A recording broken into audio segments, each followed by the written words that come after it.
എല്ലാവർക്കും നമ്മുടെ സൈലം ബാങ്കിങ്ങിലേക്ക് സ്വാഗതം. അപ്പോൾ ഒരുപാട് ആസ്പിറൻസ് ചോദിച്ചൊരു ടോപ്പിക്കാണ് ഇൻപുട്ട് ഔട്ട്പുട്ട്. നമ്മുടെ മെയിൻസിന് പസിൽസ് ആൻഡ് സീറ്റിംഗ് അറേഞ്ച്മെന്റ് പോലെ തന്നെ ഇമ്പോർട്ടൻ്റ് ആയിട്ടുള്ള ഒരു ടോപ്പിക്കാണ് ഇൻപുട്ട് ഔട്ട്പുട്ട്. എല്ലാ മെയിൻസ് എക്സാമിനും സ്ഥിരം ചോദിക്കുന്നതാണ്. ഇനിയിപ്പോൾ SBA ക്ലർക്ക് മെയിൻസ് വരാനുണ്ട്, അതേപോലെ തന്നെ സെൻട്രൽ ബാങ്ക് ഓഫ് ഇന്ത്യയുടെ ക്രെഡിറ്റ് ഓഫീസർ എക്സാം. അത് മാത്രമാണോ? അല്ല, നമ്മുടെ ഓൾറെഡി IBPSന്റെ കലണ്ടർ വന്നു കഴിഞ്ഞു. ഇപ്പോഴേ പ്രിപ്പറേഷൻ സ്റ്റാർട്ട് ചെയ്തോണം. ചെയ്യാത്തവരുണ്ട്, അല്ലെങ്കിൽ ഇതുവരെ തുടങ്ങിയില്ല എന്നുണ്ടെങ്കിൽ ഉറപ്പായിട്ട് പ്രിപ്പറേഷൻസ് സ്റ്റാർട്ട് ചെയ്തോളുക. ജൂലൈ 27 നമ്മളുടെ RRB എക്സാം അല്ലെങ്കിൽ നമ്മുടെ ബാങ്ക് എക്സാമിന്റെ സീസൺ തന്നെ സ്റ്റാർട്ട് ചെയ്യുകയാണ്. അപ്പോൾ നമുക്ക് ഏറ്റവും ഇമ്പോർട്ടൻ്റ് ആയിട്ടുള്ള ഇൻപുട്ട് ഔട്ട്പുട്ട് ഒന്ന് നോക്കാം.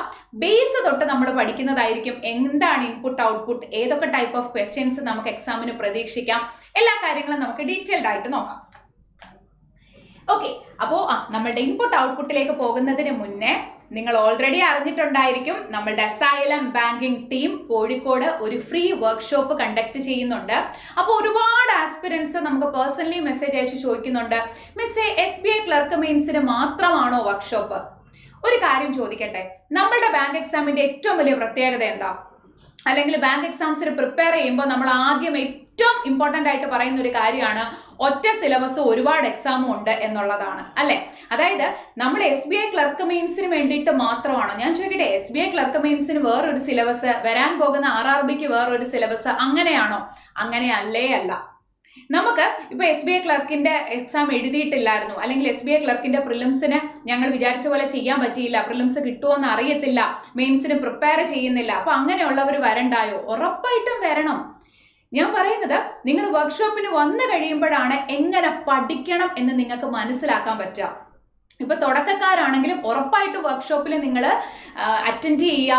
കാരണം നിങ്ങൾക്ക് 4 സബ്ജക്റ്റും, ഇപ്പൊ കറണ്ട് അഫേഴ്സിന്റെ കേസൊക്കെ പറഞ്ഞു കഴിഞ്ഞാൽ മുന്നോട്ടുള്ള എക്സാംസിനെല്ലാം നമുക്ക് കറണ്ട് അഫേഴ്സ് വേണം. ഞാൻ നേരത്തെ പറഞ്ഞതുപോലെ തന്നെ ഓഗസ്റ്റിൽ നമ്മളുടെ എക്സാം സീസൺ സ്റ്റാർട്ട് ചെയ്യുക, അല്ലെ? അപ്പൊ ഇപ്പോഴേ നമ്മൾ പ്രിലിംസ് മാത്രം പഠിച്ചുകൊണ്ടിരുന്നത് കൊണ്ട് നമുക്ക് എക്സാം ക്രാക്ക് ചെയ്യാനായിട്ട് പറ്റില്ല. നമുക്ക് മെയിൻസ് ക്രാക്ക് ചെയ്യണം എന്നുണ്ടെങ്കിൽ മെയിൻസ് എങ്ങനെ സിസ്റ്റമാറ്റിക് ആയിട്ട് കൺസിസ്റ്റന്റ് ആയിട്ട് സ്പീഡും ആക്യുറസിയും മെയിൻറ്റെയിൻ ചെയ്ത് എങ്ങനെ ക്വസ്റ്റ്യൻസ് അറ്റംപ്റ്റ് ചെയ്യണം, അങ്ങനെ കുറേ കാര്യങ്ങളിൽ നിങ്ങൾക്ക് നമ്മൾ വർക്ക്ഷോപ്പിലൂടെ നമുക്ക് നേരിട്ട് ഇന്ററാക്ട് ചെയ്ത് നമുക്ക് ക്ലാസ്സസ് മുന്നോട്ട് കൊണ്ടുപോകാവുന്നതാണ്. അതേപോലെ തന്നെ നമ്മളുടെ ഈ ഒരു വർക്ക്ഷോപ്പിന്റെ പ്രത്യേകതയാണ് SBA ക്ലർക്ക് മെയിൻസിന് വേണ്ടിയിട്ടുള്ള ക്വസ്റ്റ്യൻ ബുക്ക്ലെറ്റ് നിങ്ങൾക്ക് ഫ്രീ ആയിട്ട് തരും. അപ്പോൾ നിങ്ങൾ ചിന്തിക്കും, അത് SBA ക്ലർക്ക് മെയിൻസിന് വേണ്ടിയിട്ട് മാത്രമല്ല, ഇതേ ടൈപ്പ് ഓഫ് ക്വസ്റ്റ്യൻസ് ആണ് മുന്നോട്ട് വരാൻ പോകുന്ന RRB clerk, IBPS clerk, RB assistant, SBA clerk തുടങ്ങിയ എക്സാമുകൾക്ക്. അപ്പൊ അത് നിങ്ങൾക്ക് ഉറപ്പായിട്ടും എന്തായിരിക്കും, മുന്നോട്ടുള്ള എക്സാംസിന് ഹെൽപ്ഫുൾ ആയിരിക്കും. സോ ഞാനൊരു ബിഗിനർ ആണ്, ഞാൻ ഇതിന് വരണോ എന്ന് ചിന്തിച്ചിരിക്കേണ്ട. ഉറപ്പായിട്ടും നിങ്ങൾ എന്ത് ചെയ്യുക, ഈ ഒരു QR കോഡ് സ്കാൻ ചെയ്തിട്ട് ഉറപ്പായിട്ട് ഇപ്പോൾ തന്നെ രജിസ്റ്റർ ചെയ്യുക. നിങ്ങൾ QR കോഡ് സ്കാൻ ചെയ്ത് നിങ്ങൾ ആ ഫോം ഫില്ല് ചെയ്ത് കഴിയുമ്പോൾ ഉറപ്പായിട്ടും നമ്മൾ ഇവിടുന്ന് നിങ്ങളെ കോൺടാക്ട് ചെയ്യുന്നതായിരിക്കും. സോ മറക്കണ്ട, ഏപ്രിൽ 2 നമ്മളുടെ ഫ്രീ വർക്ക്ഷോപ്പ്. ഓക്കെ, പിന്നെ ഓൾറെഡി നിങ്ങൾ അറിഞ്ഞിട്ടുണ്ട്, ഓൺലൈൻ ക്ലാസ്സുകൾക്ക് ശേഷം നമ്മൾ ഓഫ്ലൈനിലേക്ക് വരികയാണ്. നമ്മളുടെ ക്ലാസ് ഏപ്രിൽ 23 കോഴിക്കോട് തന്നെയുള്ള വെസ്റ്റ് ഹിൽ ക്യാമ്പസ് ആണ് നമ്മളുടെ ഓഫ്ലൈൻ സ്റ്റാർട്ട് ചെയ്യുന്നത്. അവിടെ വെച്ച് തന്നെയാണ് നമ്മളുടെ വർക്ക്ഷോപ്പും. അപ്പോൾ സോ ഓഫ്ലൈനിൽ ചേരാൻ താല്പര്യമുള്ളവർക്കും സ്വാഗതം. കാരണം നിങ്ങൾക്ക് ക്യാമ്പസ് മനസ്സിലാക്കാനും അതേപോലെ തന്നെ നമ്മളുടെ ക്ലാസ്സസ് നിങ്ങൾക്ക് ഫ്രീ ആയിട്ട് അറ്റൻഡ് ചെയ്യാനുള്ള ഒരു അവസരമാണ്. സോ അത് പാഴാക്കാതിരിക്കാം. ഓക്കെ, അപ്പൊ ഇനി ഒട്ടും സമയം കളയണ്ട, നമുക്ക് input output. First of all, എന്താ ഈ ഇൻപുട്ട് അല്ലെങ്കിൽ ഔട്ട്പുട്ട്? നമ്മൾ ഇത് കൂടുതലും കമ്പ്യൂട്ടറിലാണ് കണ്ടിട്ടുള്ളത്, അല്ലെങ്കിൽ കമ്പ്യൂട്ടറിലാണ് നമ്മൾ പഠിച്ചിട്ടുള്ളത്. പണ്ട് നമ്മൾ സ്കൂൾ ക്ലാസ്സുകളിലൊക്കെ ഇൻപുട്ട് ഡിവൈസ്, ഔട്ട്പുട്ട് ഡിവൈസ് എന്നൊക്കെ നമ്മൾ പറയും, അല്ലെ? നമ്മൾ കമ്പ്യൂട്ടറിലേക്ക് ഡേറ്റാസ് കൊടുക്കുന്നതിന് ഇൻപുട്ട് ഡിവൈസും നമുക്ക് ഔട്ട്പുട്ട് കാണിക്കുന്നത് എന്താണോ അത് ഔട്ട്പുട്ട് ഡിവൈസ് എന്നൊക്കെ നമ്മൾ പഠിച്ചിട്ടുണ്ട്. ഇപ്പൊ നമുക്ക് എങ്ങനെയാണ് ക്വസ്റ്റ്യൻസ് ആദ്യം ചോദിക്കുന്നത്? ഇപ്പൊ സിമ്പിളി ഞാനൊരു കാര്യം പറയട്ടെ. നമ്മളിപ്പോ സ്കൂൾ ക്ലാസ്സുകളിലൊക്കെ ഞാനിപ്പോ ഒരു കുഞ്ഞൊരു എക്സാമ്പിൾ പറയാം, നമുക്ക് പെട്ടെന്ന് മനസ്സിലാകാൻ വേണ്ടിയിട്ടാണ്. ഇപ്പൊ നമ്മളിങ്ങനെ കുഞ്ഞു കുട്ടികളെയൊക്കെ ഇപ്പൊ പൂ വരയ്ക്കാനായിട്ട് നമ്മൾ പഠിപ്പിക്കും, അല്ലെ? അപ്പൊ പൂ വരയ്ക്കാൻ വരുമ്പോ നമ്മൾ പറയും, ആദ്യം ഒരു വട്ടം വരയ്ക്കുക, അല്ലെ? എന്നിട്ട് ഒരു ഇതള് വരയ്ക്കൂ ഒരു സ്റ്റെപ്പിനകത്തില്. അടുത്തതിനകത്തില് നമ്മളോട് പറയും, ഇവിടെ ഒരെണ്ണം വരച്ചു, അടുത്ത സ്റ്റെപ്പിൽ ഇവിടെ ഒരെണ്ണം വരയ്ക്കുക, അല്ലെ? അടുത്ത സ്റ്റെപ്പിൽ പറയും എന്ത് ചെയ്യും, ഇപ്പൊ ഇവിടെ 2 എണ്ണം ഓൾറെഡി ആയിട്ടുണ്ട്, ഇവിടെ ഒരെണ്ണം വരയ്ക്കുക, ഇവിടെ ഒരെണ്ണം വരയ്ക്കുക എന്ന് നമ്മൾ പറയും, അല്ലെ? എന്നിട്ട് ഇവരിവിടെ എന്ത് ചെയ്യും, വേറൊരു ഷേപ്പ് എന്തെങ്കിലും തന്നിട്ട് ഇതേപോലെ തന്നെ എന്ത് ചെയ്യും, ഇവിടെ എങ്ങനെയാണോ നമ്മൾ ഈ ഒരു സ്റ്റെപ്പ് വഴി ഇവിടം വരെ എത്തിയത് അങ്ങനെ ചെയ്യാനായിട്ട് കുഞ്ഞു പിള്ളേരോട് നമ്മൾ പറയും അല്ലെ. അപ്പൊ കുഞ്ഞു കുട്ടികൾ എന്ത് ചെയ്യും? ഇവിടെ വരച്ചതുപോലെ തന്നെ ആദ്യം ഇവിടെ ഒരെണ്ണം വരയ്ക്കും, അടുത്ത സ്റ്റെപ്പിൽ വന്നപ്പോഴത്തേക്കിന് ഇവിടെ ഓൾറെഡി ഒരെണ്ണം ഉണ്ട്, അടുത്ത സ്റ്റെപ്പിലേക്ക് ഇവിടെ വരയ്ക്കും അല്ലെ.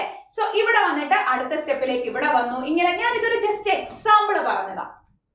അതായത് ഇവിടെ നിന്ന് നമ്മളെ ഇങ്ങനെ അവർ ചെയ്ത് കാണിക്കും. ആദ്യം ഏത് വരയ്ക്കണം, രണ്ടാമത് ഏത് വരയ്ക്കണം, മൂന്നാമത് ഏത് വരയ്ക്കണം എന്ന് കാണിച്ചു തന്നിട്ട് വേറൊരു ഇൻപുട്ട് നമുക്ക് തരും അല്ലെ. ഇപ്പൊ ഇവിടെ തന്നത് ഏതാണോ, ഇവിടെ ഇപ്പൊ സ്ക്വയർ ആയിരുന്നു അല്ല, ഇവിടെ ആദ്യം സർക്കിൾ ആയിരുന്നു തന്നത്. സോ ഇവിടെ ഇപ്പൊ സ്ക്വയർ നമുക്ക് തരും. അപ്പൊ സിംപ്ലി പറഞ്ഞ ഒന്നുമില്ല, ഞാനിതൊരു എക്സാമ്പിൾ ആയി പറഞ്ഞു എന്നേ ഉള്ളൂ. നമ്മുടെ എക്സാമില് നമുക്കൊരു ഇൻപുട്ട് തരും അവരാദ്യം. എന്താ പറഞ്ഞത്? നമുക്കൊരു ഇൻപുട്ട് ആദ്യം തരും, എന്നിട്ട് അതിന്റെ കുറെ അധികം സ്റ്റെപ്സ് തരും. ആ സ്റ്റെപ്സ് എങ്ങനെ വന്നു എന്നുള്ളത് ഫസ്റ്റ് ഓഫ് ഓൾ നമ്മൾ കണ്ടെത്തണം. ഞാൻ ആദ്യം ഒരു ക്വസ്റ്റ്യൻ നിങ്ങളെ കാണിക്കാം, എന്നിട്ട് അതിലേക്ക് വരാം.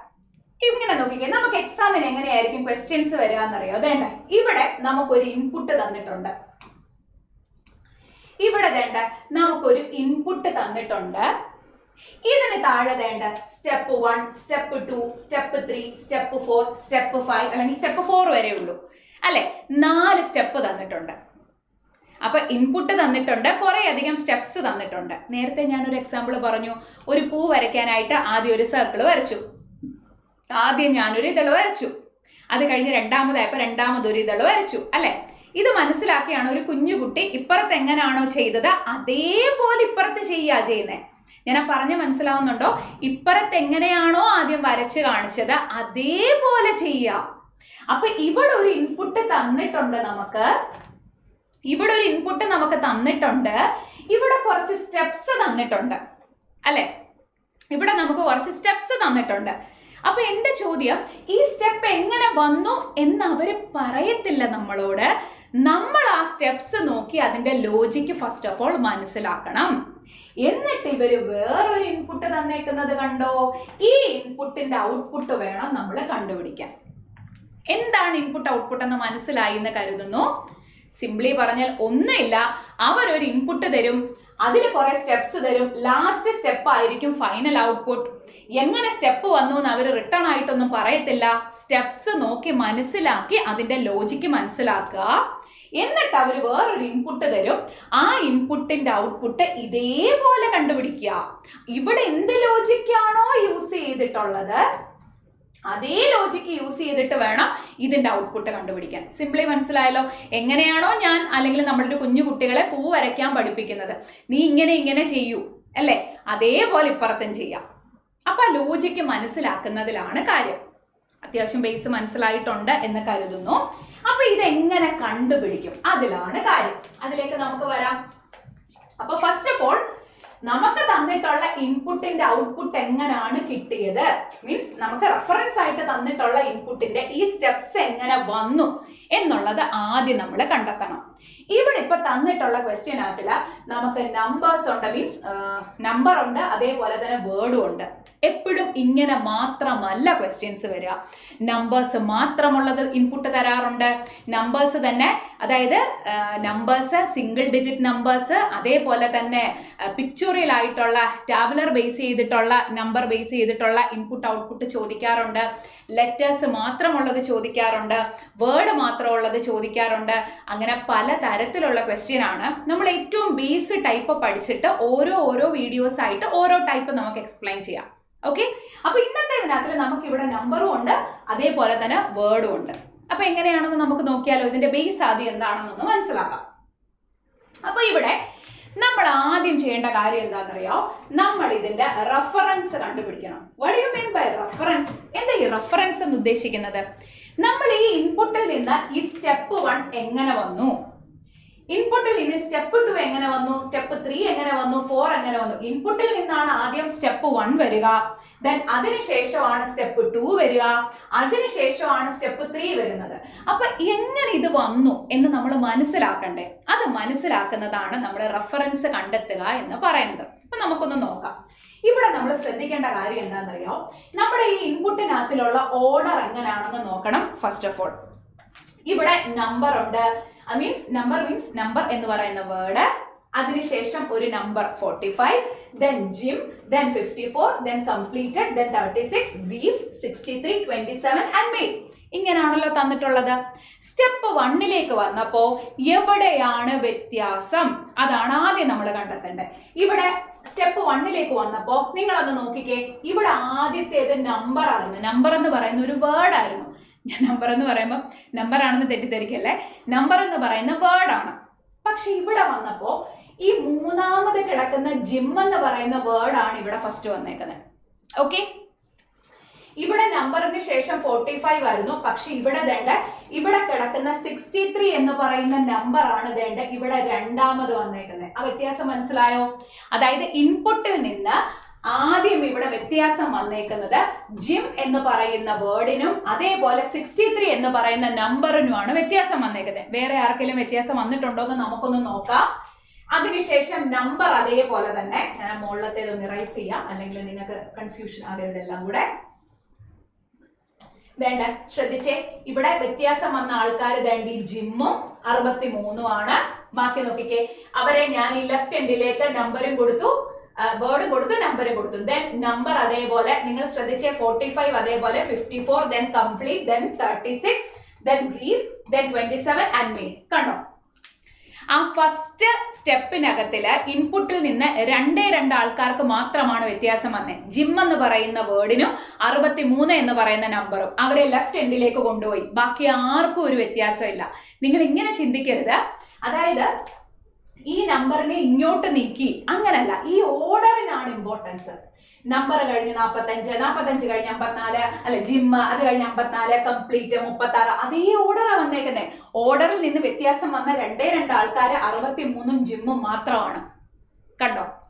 സോ വ്യത്യാസമുള്ള ആൾക്കാരെ, ആർക്കാണ് വ്യത്യാസം വന്നത് എന്ന് കണ്ടെത്തുന്നതാണ് നമ്മൾ റെഫറൻസ് എന്ന് പറഞ്ഞത്.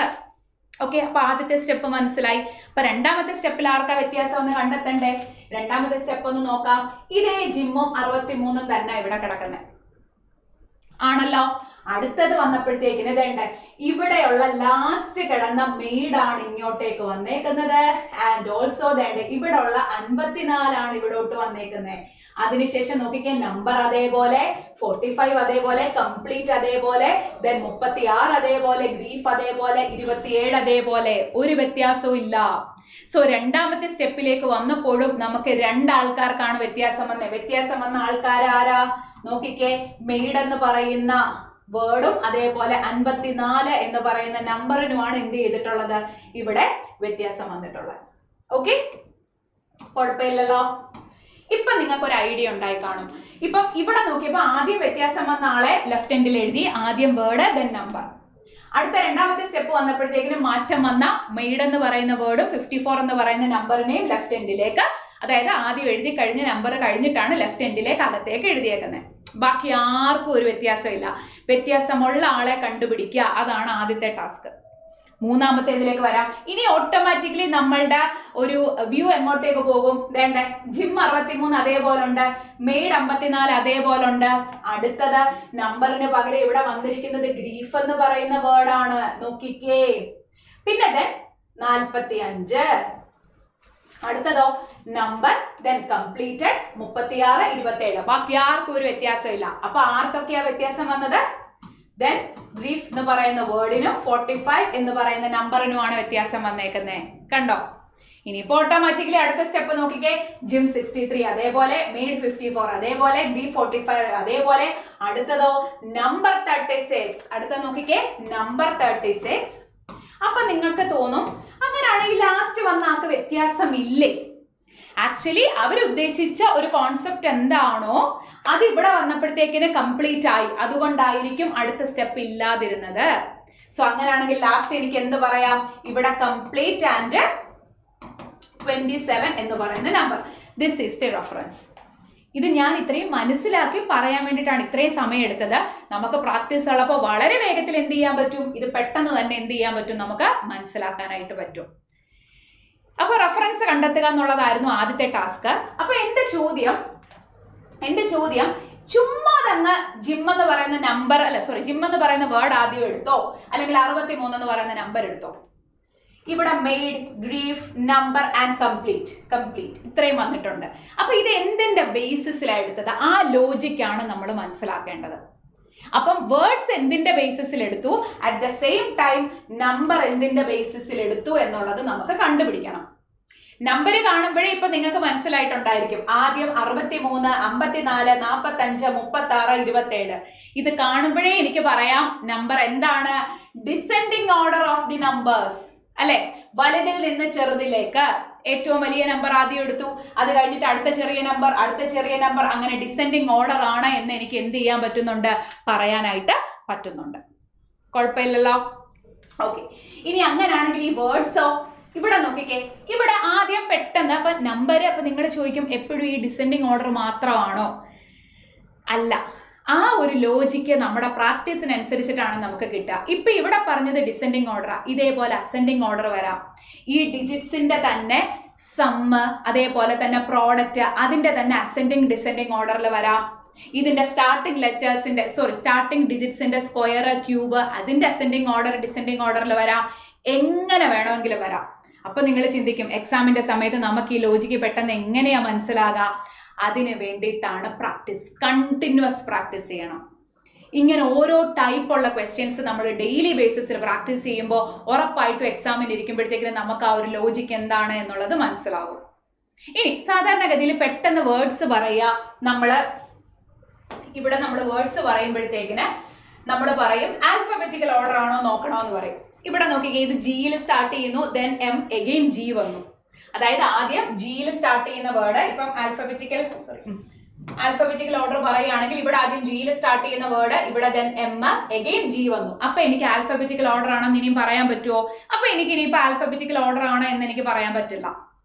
പിന്നെ ഇനി എന്ത് പറയാം? Number of letters of the word ആണോ? ഇനിയും നോക്കിക്കേ, ഇവിടെ 3 ലെറ്റർ ഉണ്ട്, ഇവിടെ 4 ലെറ്റർ ആണ്, ഇവിടെ 5 ലെറ്റർ ആണ്, ഇവിടെ 2, 4, 6 ലെറ്റർ ആണ്, ഇവിടെ 2, 4, 6, 8 ലെറ്റർ ആണ്. നമ്പർ ഓഫ് ലെറ്റേഴ്സ് എങ്കിൽ എനിക്ക് പറയാമോ നമ്പർ ഓഫ് ലെറ്റേഴ്സിന്റെ അസെൻഡിങ് ഓർഡർ ആണെന്ന്? അതായത് ഏറ്റവും ചെറിയ നമ്പർ ഓഫ് ലെറ്റേഴ്സ് ഉള്ള വേർഡ് ആദ്യം എടുത്തു, ദെൻ അടുത്ത രണ്ടാമത് എടുത്തു, ദെൻ മൂന്നാമത് എടുത്തു. അങ്ങനാണെങ്കിൽ ഇവിടെ എനിക്ക് എന്ത് ലോജിക്കാണ് എടുത്തതെന്ന് പറയാം? നമ്പർ ഓഫ് ലെറ്റേഴ്സിൽ, അതായത് നമ്പർ ഓഫ് ലെറ്റേഴ്സ് ഏറ്റവും കുറവുള്ള വേർഡും ആ കൂട്ടത്തിലെ ഏറ്റവും വലിയ നമ്പറിനെയാണ് ഞാൻ ആദ്യം എങ്ങോട്ടേക്ക് കൊണ്ടുപോയത്? ലെഫ്റ്റ് എൻഡിലേക്ക് കൊണ്ടുപോയത്. തൊട്ടടുത്ത നമ്പർ ഓഫ് ലെറ്റേഴ്സ് കൂടുതലുള്ള വേർഡിനെ, അതേപോലെ തന്നെ ലാർജസ്റ്റ് നമ്പറിനെയും കൂടെ അടുത്ത ലെഫ്റ്റ് എൻഡിലേക്ക് കൊണ്ടുവന്നു. ഇതല്ല ഇവിടെ നടത്തിയ കാര്യം. അപ്പൊ ചിലർ ചിന്തിക്കും ഇപ്പൊ എനിക്ക് ട്രിക്ക് മനസ്സിലായി, എങ്കിൽ പിന്നെ ഞാൻ എന്തിനാ ഇങ്ങനെ 4, 5 സ്റ്റെപ്പൊക്കെ എഴുതുന്നത്? ലാസ്റ്റ് സ്റ്റെപ്പ് ഒറ്റയടിക്കാൻ എഴുതിയാ പോരെ? മണ്ടത്തരമാണ്. കാര്യം എന്താന്ന് പറയട്ടെ. ഇത് കണ്ടോ, ഇതൊക്കെയാണ് നമുക്ക് ഈ ഓർഡർ കണ്ടുപിടിച്ചാൽ നമുക്ക് ഇതിനെ ബേസ് ചെയ്തിട്ട് 5 സബ് ക്വസ്റ്റ്യൻസ് ആയിരിക്കും ചോദിക്കാം. Which of the following will be the third step of the arrangement എന്ന ക്വസ്റ്റ്യൻ ചോദിച്ചേക്കുന്നത്. Third step. അപ്പോൾ തേർഡ് സ്റ്റെപ്പിൽ ഈ താഴെ തന്നിരിക്കുന്ന ഏതാണ് അറേഞ്ച്മെന്റ് എന്ന് കണ്ടുപിടിക്കണമെങ്കിൽ ആ തേർഡ് സ്റ്റെപ്പ് അറിയണം അല്ലെ? അപ്പൊ എങ്ങനെ ഇത് വളരെ വേഗത്തിൽ ചെയ്യാം? നമുക്ക് വളരെ വേഗത്തിൽ ഈ ഇൻപുട്ട് ഔട്ട്പുട്ട് എങ്ങനെ ചെയ്യാമെന്ന് നോക്കാം. അപ്പം സംഭവം നമുക്ക് മനസ്സിലായി, ഇതിന്റെ ലോജിക് എന്താണെന്ന് മനസ്സിലായി. ഇനി ഇതേപോലെ നമുക്ക് തന്നിട്ടുള്ള ഇൻപുട്ട് ഏതാണോ അത് വളരെ വേഗത്തിൽ അതിന്റെ സ്റ്റെപ്സ് നമുക്ക് എന്ത് ചെയ്യണം? കണ്ടെത്തണം. വളരെ എളുപ്പമാണ്, ഒന്നുമില്ല. നമ്മൾ ആദ്യം എന്ത് ചെയ്യണമെന്നറിയാവോ? നമ്മൾ റെഫറൻസ് കണ്ടുപിടിച്ചില്ലേ, അതേപോലെ തന്നെ ഈ ഇൻപുട്ടിന്റെ റെഫറൻസ് എഴുതണം. നമുക്ക് വേർഡ്സ് എങ്ങനെയായിരുന്നു? നമ്പർ ഓഫ് ലെറ്റേഴ്സിന്റെ അസെൻഡിങ് ഓർഡർ ആൻഡ് നമ്പേഴ്സ് എങ്ങനെയായിരുന്നു? ഡിസെൻഡിങ് ഓർഡർ ആയിരുന്നു. ഓക്കെ, അപ്പൊ സോ നമ്മൾ എടുക്കേണ്ട വേർഡിനെയും നമ്പറിനെയും ആദ്യം അതേ ഓർഡറിൽ എഴുതുക. തന്നിരിക്കുന്ന ഇൻപുട്ടിന്റെ റെഫറൻസ് കണ്ടുപിടിക്കണം. അപ്പൊ ഇവിടെ നോക്കിക്കേ, എനിക്ക് നമ്പർ ഓഫ് ലെറ്റേഴ്സ് ആണെങ്കിൽ ആദ്യം ഇവിടെ 3 ലെറ്റർ ഉള്ളത് പെന്ന് മാത്രമാണ്. സോ പെന്നാണ് ഇവിടെ ഫസ്റ്റ് ലെറ്റർ വരിക. പിന്നെ ഒരു കാര്യമുണ്ട്, ഇവിടെ വാരി വലിച്ചെഴുതണ്ട മീൻസ് ഇവിടെ പിയിൽ സ്റ്റാർട്ട് ചെയ്യുന്ന ഒറ്റ വേർഡേ ഉള്ളൂ. സോ പീന്ന് മാത്രം ഞാൻ കൊടുത്താൽ മതി. അടുത്തതോ 4 ലെറ്റർ വരുന്നത് വേർഡ് ഉണ്ട്. സോ ഞാൻ W മാത്രം കൊടുത്തു. അടുത്തത് എബൌട്ട് ആണ്, 2, 4, 5. അപ്പൊ എബൌട്ട്, സോ ഞാൻ AB എന്ന് കൊടുത്തു. ആൻഡ് ലേഔട്ടിന് 2, 4, 6 ഉണ്ട്. സോ ലേഔട്ടിന് L കൊടുത്തു. ആൻഡ് ലാസ്റ്റ് വൺ അറേഞ്ച്മെന്റ്, അതിന് AR എന്ന് കൊടുക്കും. കാരണം ഇവിടെ എയിൽ സ്റ്റാർട്ട് ചെയ്യുന്ന 2 വേർഡ് ഉണ്ട്, അതുകൊണ്ടാണ് ഒന്ന് ഞാൻ AB AR എന്ന് കൊടുത്തത്. കാരണം വാരി വലിച്ച് എഴുതിക്കൊണ്ടിരിക്കാനുള്ള ഒരു സമയം നമുക്ക് എക്സാമിന് കിട്ടില്ല, അത് മനസ്സിലാക്കിക്കൊള്ളുക. ആൻഡ് ഓൾസോ ഇനി നമുക്ക് എന്തായിരുന്നു വേണ്ടത്? Descending order of the numbers. So 89 first എഴുതുക, ദെൻ അടുത്തത് ആരാണ്? ദെൻ 67, ദെൻ അടുത്തത് ആര് വരും? 56 വരും, ദെൻ 52 വരും, ആൻഡ് ലാസ്റ്റ് 48. വളരെ വേഗത്തിൽ എന്ത് ചെയ്യുക? നമ്മളുടെ റെഫറൻസ് എഴുതുക. ഇനി എന്തിനാ റെഫറൻസ് എഴുതുന്നതെന്ന് വെച്ചാൽ നമുക്ക് തെറ്റാൻ പാടില്ല. വിത്ത് 100% ആക്യുറസി വളരെ സ്പീഡിൽ എന്ത് ചെയ്യണം? ക്വസ്റ്റ്യൻസിന് ആൻസർ ചെയ്യണം. ഓക്കെ, അപ്പൊ ശ്രദ്ധിച്ചേ, നമുക്ക് ആദ്യം ആർക്കാ മാറ്റം വരുത്തുന്നത്? നമ്മൾ ആദ്യം മാറ്റം വരുത്താൻ പോകുന്ന നമ്പർ എന്ന് പറയുന്നത്, നമ്പറും വേർഡും എന്ന് പറയുന്നത്, ഒന്ന് ഏതാണ്? പെന്നു ആണ്, ഒന്ന് 89 ആണ്. മാറ്റം വരുത്തേണ്ടവരെ വളരെ വേഗത്തിൽ റൗണ്ട് ചെയ്യുക. കാരണം എന്തിനാ റൗണ്ട് ചെയ്യുന്നതെന്ന് വെച്ചാൽ നമുക്ക് തെറ്റാൻ പാടില്ല. വളരെ സ്പീഡിൽ നമുക്ക് എന്ത് ചെയ്യാനായിട്ട് പറ്റണം? ഇവരുടെ ആൻസർ കണ്ടെത്താൻ പറ്റണം. സോ ഇവിടെ ഞാൻ എന്ത് ചെയ്തു? പെന്നിനെയും 89നെ റൗണ്ട് ചെയ്തു. വേറെ ആർക്കെങ്കിലും ചേഞ്ച് ഉണ്ടോ? ആദ്യം വരുന്ന, അതായത് ഏറ്റവും നമ്പർ ഓഫ് ലെറ്റേഴ്സ് കുറവുള്ള വേർഡിനും ഈ കൂട്ടത്തിലുള്ള ഏറ്റവും ഹയസ്റ്റ് നമ്പറിനും മാത്രമാണ് ചേഞ്ച്. ആ ആളെയാണ് ഞാൻ ലെഫ്റ്റ് എൻഡിലേക്ക് കൊണ്ടുവന്നത്. വേറെ ആർക്കും യാതൊരു ചേഞ്ച് ഇല്ല. ഓക്കെ, അപ്പൊ സ്റ്റെപ്പ് 1 ആർക്ക് മാത്രമാണ് ചേഞ്ച് വന്നിട്ടുള്ളത്? സ്റ്റെപ്പ് 1 നമുക്ക് 10 എന്ന് പറയുന്ന വേർഡിനും 89 എന്ന് പറയുന്ന നമ്പറിനും മാത്രമാണ് ചേഞ്ച്. അപ്പൊ അവരെ ലെഫ്റ്റ് എൻഡിലേക്ക് കൊണ്ടുവരിക. സോ പെൻ അതേപോലെ കൊടുത്തു, 89, വേറെ ആർക്കും യാതൊരു ചേഞ്ചും ഇല്ല. പിന്നെ ഒന്നും നോക്കി സമയം കളയണ്ട, വളരെ വേഗത്തിൽ അതങ്ങ് എഴുതുക. 67 അതേപോലെ, ദെൻ വേർഡ് അതേപോലെ, then 56 അതേപോലെ, then about അതേപോലെ, then layout അതേപോലെ, then 48 അതേപോലെ, arrangement അതേപോലെ, and 52 അതേപോലെ. ഓക്കെ, ബാക്കി ആർക്കും യാതൊരു ചേഞ്ചും ഇല്ല. അതാണ് നമ്മൾ ആദ്യം മനസ്സിലാക്കേണ്ട കാര്യം. അപ്പൊ ചേഞ്ച് ഉള്ള ആളെ നമ്മൾ എന്ത് ചെയ്യണം? ഇതേപോലെ തന്നെ റൗണ്ട് ചെയ്ത് പോയാൽ നമുക്ക് വളരെ വേഗത്തിൽ എന്ത് ചെയ്യാനായിട്ട് പറ്റും? ക്വസ്റ്റ്യൻ സോൾവ് ചെയ്യാൻ പറ്റും. അപ്പൊ അടുത്ത സ്റ്റെപ്പിൽ ആദ്യം ആർക്ക് മാത്രമേ വ്യത്യാസമുള്ളൂ? വേർഡ് ആൻഡ് 67 എന്ന് പറയുന്ന നമ്പർ. സോ ആ വേർഡിനെ റൗണ്ട് ചെയ്യുക, 67നെ റൗണ്ട് ചെയ്യുക. നിങ്ങൾ ഇവിടെ ഒന്ന് ശ്രദ്ധിച്ചേ. ഈ സ്റ്റെപ്പില് ഇപ്പൊ നമുക്ക് ലെഫ്റ്റ് എൻഡിലേക്കാണ് കൊണ്ടുവരേണ്ടതെന്ന് നമുക്ക് മനസ്സിലായിരുന്നു. അടുത്ത സ്റ്റെപ്പ് വന്നപ്പോ ശരിക്കും ഇവിടെ ഇപ്പൊ വന്നപ്പോ 67 വേർഡും ഇവിടെ കിടപ്പുണ്ട്. നമുക്ക് ശരിക്കും ആദ്യം വേർഡും പിന്നെ നമ്പറും വരണ്ടേ. ഇവിടെ നമ്പറും വേർഡും ഇടാം. ഒരു പക്ഷേ ഞാനൊരു എക്സാമ്പിൾ പറയുകയാണെ, ഒരു പക്ഷേ ഇവിടെ W എന്നും വേർഡ് എന്നും ഇവിടെ 67 ആയിരുന്നെങ്കിൽ വീണ്ടും അത് ചേഞ്ച് ചെയ്യേണ്ട കാര്യമുണ്ടോ? ഇല്ല.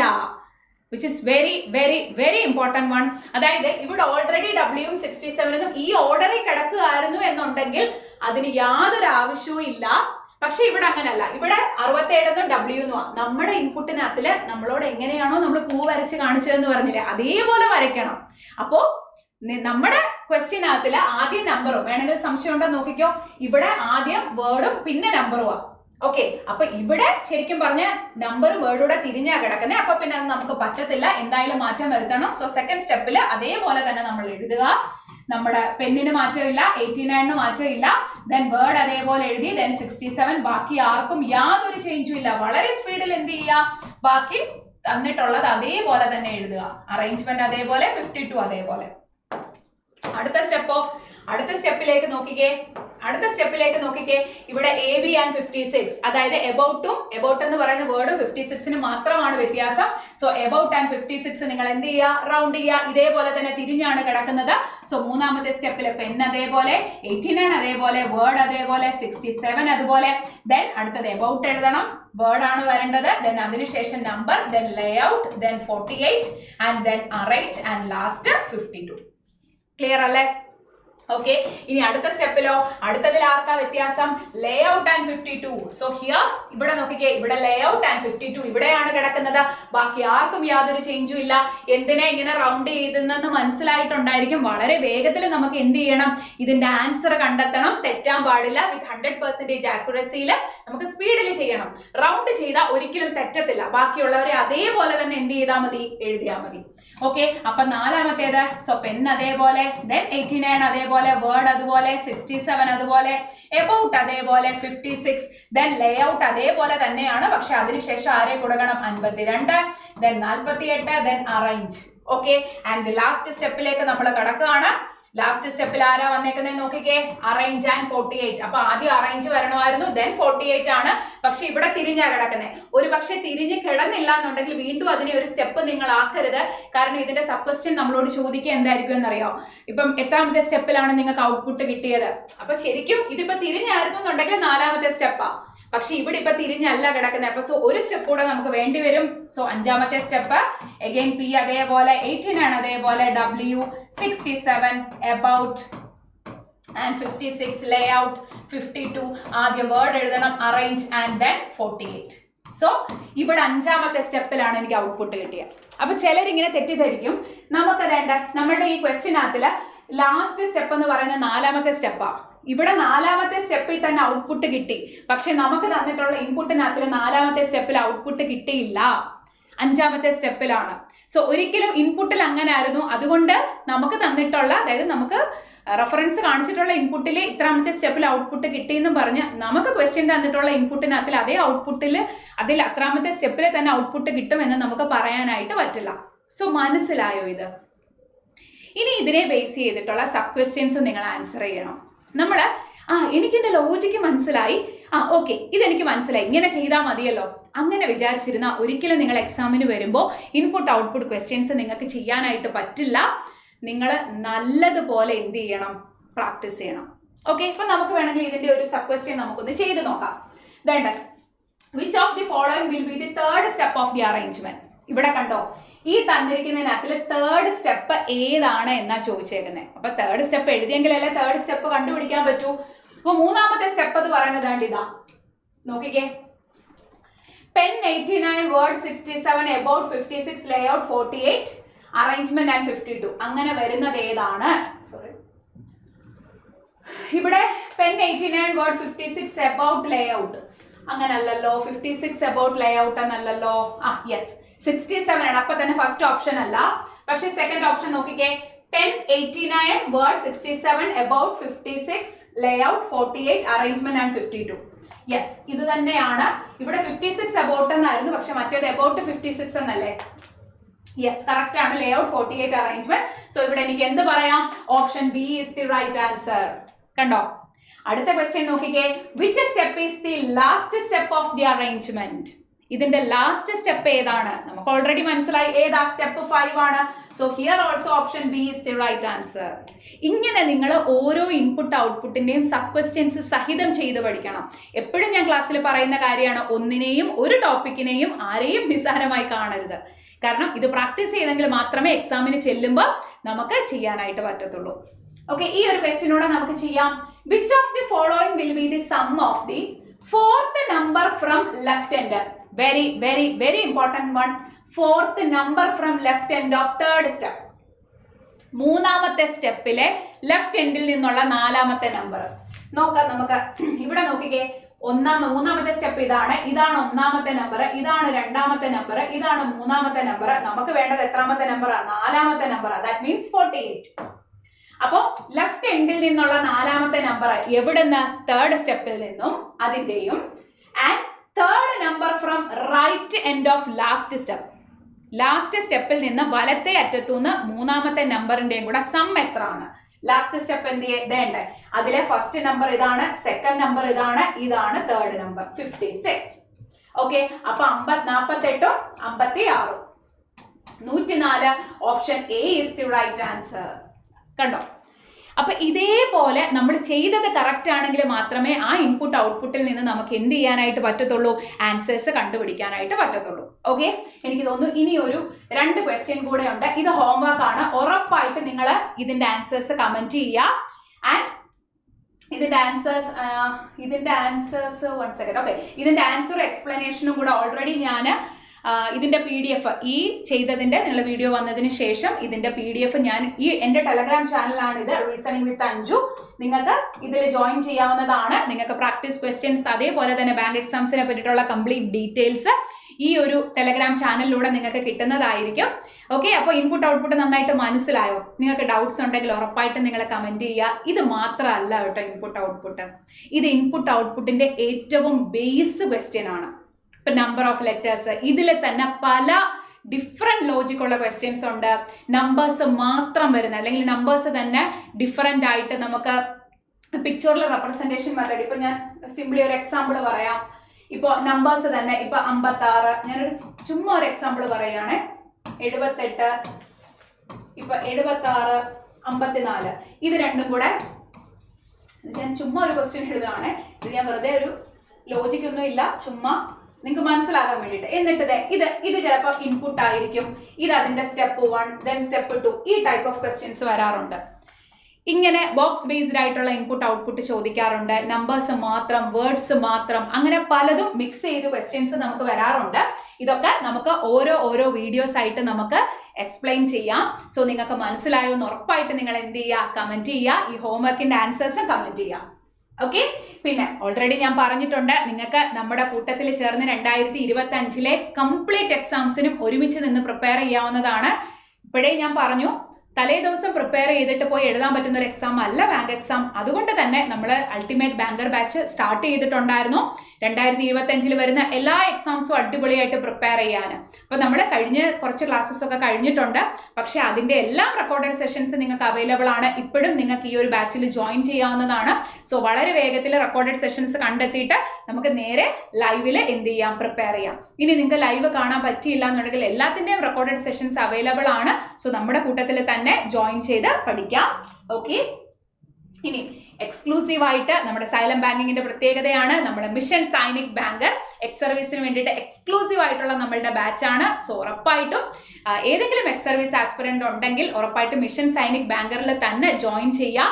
ഓൺലൈനായി പഠിക്കാൻ ആഗ്രഹിക്കുന്നവര്, ഉടനെ റിട്ടയർ ആകാൻ പോവാണ്, വർക്കിംഗ് ആണ് എന്നുണ്ടെങ്കിൽ ഉറപ്പായിട്ടും നമ്മളുടെ ബാച്ചിൽ ജോയിൻ ചെയ്ത് പഠിക്കാവുന്നതാണ്. ഓഫ്ലൈന് നമ്മൾ സ്റ്റാർട്ട് ചെയ്യുന്ന കാര്യം നിങ്ങളെ ഓൾറെഡി നമ്മൾ അറിയിച്ചിട്ടുണ്ട്. സോ നമ്മളുടെ കൂട്ടത്തിൽ ചേർന്ന് നിങ്ങളുടെ ബാങ്കിങ് അല്ലെങ്കിൽ ഒരു ബാങ്കർ ആകണം എന്നുള്ളൊരു സ്വപ്നം ഉറപ്പായിട്ടും അതിലേക്ക് എത്തുക. അപ്പൊ എല്ലാവരും നന്നായിട്ട് പഠിക്കുക. അപ്പൊ ഉറപ്പായിട്ടും നിങ്ങൾ മറക്കണ്ട. ഒന്നും കൂടെ ഞാൻ എടുത്തു പറയുകയാണ്, April 2 നമ്മളുടെ വർക്ക്ഷോപ്പ് ഉണ്ടായിരിക്കും. സോ നമുക്ക് നേരിട്ട് കാണാം. എല്ലാവർക്കും ഓൾ ദി ബെസ്റ്റ്.